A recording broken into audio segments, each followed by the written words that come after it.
Once upon a time, in the small town of Waverly, nestled between rolling hills and a whispering wood, stood an old brick schoolhouse.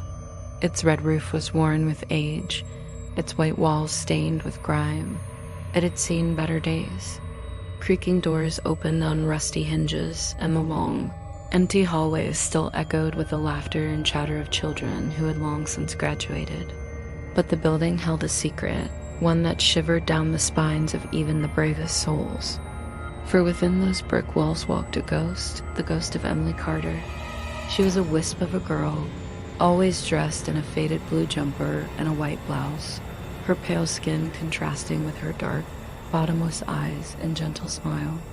Emily preferred the company of books to that of children. During recess, while the other kids kicked a ball across the dusty playground or climbed the jungle gym, she would sit beneath the old oak tree at the corner of the schoolyard, absorbed in a story. Her classmates called her weird. They said she was a freak, a label that stung like a slap. But she bore it with a quiet dignity, finding solace in the pages of her books. There were whispers, too, about her lifeless eyes, about how they held a sadness that seemed too deep for a child. The other kids couldn't fathom the depths of Emily's sorrow, just as they couldn't understand her love for stories filled with magic and adventure. To them, she was an enigma, a puzzle they couldn't solve, and puzzles, as all children know, are best solved by being broken. And so they broke her, piece by piece, word by cruel word, until she became nothing more than a collection of fragmented memories and haunting regrets. The ringleader of this pack of small-minded tormentors was Brittany, a girl whose beauty was only surpassed by her cruelty. She ruled the school with an iron fist, her venomous words leaving trails of tears in their wake. Her loyal followers, Lisa and Ashley, were as toxic as she was, their laughter echoing with malice, their smiles as sharp as shards of glass. They relished in Emily's misery, finding amusement in her sadness. It got worse when Emily's mother passed away.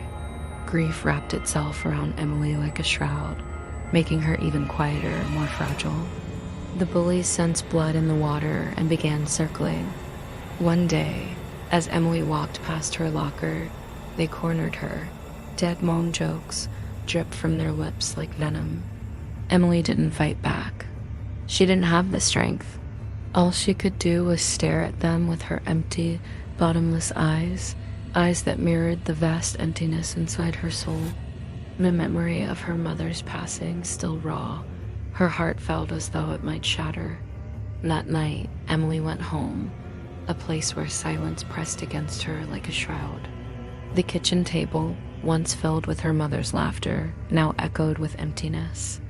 Her bedroom, adorned with posters of fantastical creatures, seemed to mock her with their unattainable freedom. In the solitude of her room, surrounded by the ghosts of happy memories, Emily took her own life. The school tried to move on, but the echoes of Emily's passing lingered in the halls. For a brief moment, there was guilt, a heavy, suffocating presence that seeped through the cracks of every classroom. But like smoke, it dissipated into the vastness of time, leaving behind a chilling stillness. Brittany and her friends carried on as if nothing had happened. They strolled the halls as though they owned them, their laughter ringing with a chilling emptiness. But Emily hadn't moved on. She wandered the halls at night, unseen, unheard, her footsteps soft as a whisper, her touch as cold as ice. One week after her funeral, Brittany stayed late to finish a project. As she walked through the deserted halls, a cold draft brushed against her neck. She turned around, but there was nothing there. Only her reflection in the glass trophy case stared back, but the reflection's eyes were hollow, dark pits, and its lips stretched into an unnatural grin. She blinked and it was gone. That night, Brittany woke to the sound of scratching at her window. She sat up in bed, her heart pounding. Outside, she saw Emily standing under her window. Her hair was matted, her blue dress torn and soaked in graveyard soil. Her eyes glowed with a vengeful light, and her lips, once so gentle, were twisted into a snarl. Brittany screamed, but no one heard. Her pleas for help lost in the silent night. The next day at school, Brittany's best friend, Lisa, found a note on her desk. It read, "You laughed when I cried." That night, Lisa's mirrors fogged over, and in the glass, she saw Emily's face, her eyes, cold, dead eyes staring back, a mouth stitched into a horrific smile. Lisa's screams were found echoing through her empty house the next morning, and so it went. One by one, Emily's tormentors were visited by the ghost of her vengeance. Some saw her in their dreams, dragging them down hallways of blood. Others heard her whispering their names in the darkness, her voice a gurgling hiss. Some were found with scratches on their arms or deep bruises in the shape of small, cold hands. A few even disappeared completely, never to be seen again. The principal tried to call the police, but the school's phones crackled with static whenever Emily's name was spoken. Every time a teacher tried to hold an assembly to move past the tragedy, a cold wind blew through the room, snuffing out the lights.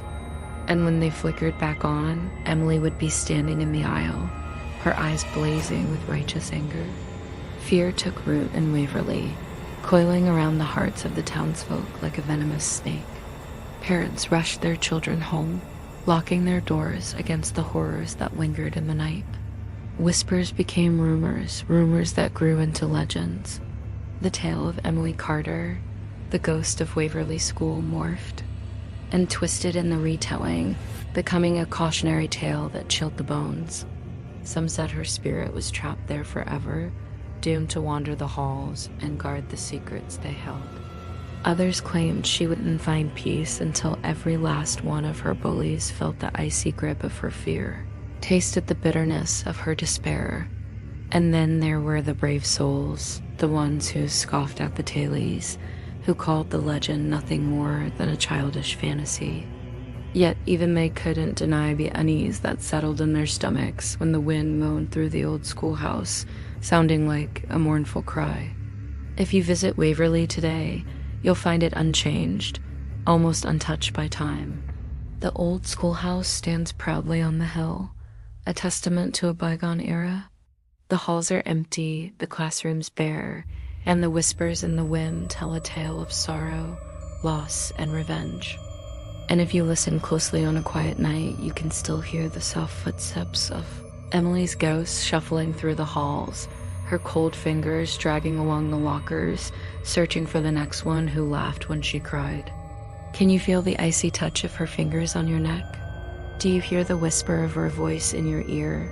Or perhaps you see her reflection in the glass, eyes blazing with eternal sorrow. What do you see in the mirror? Let me know your thoughts below.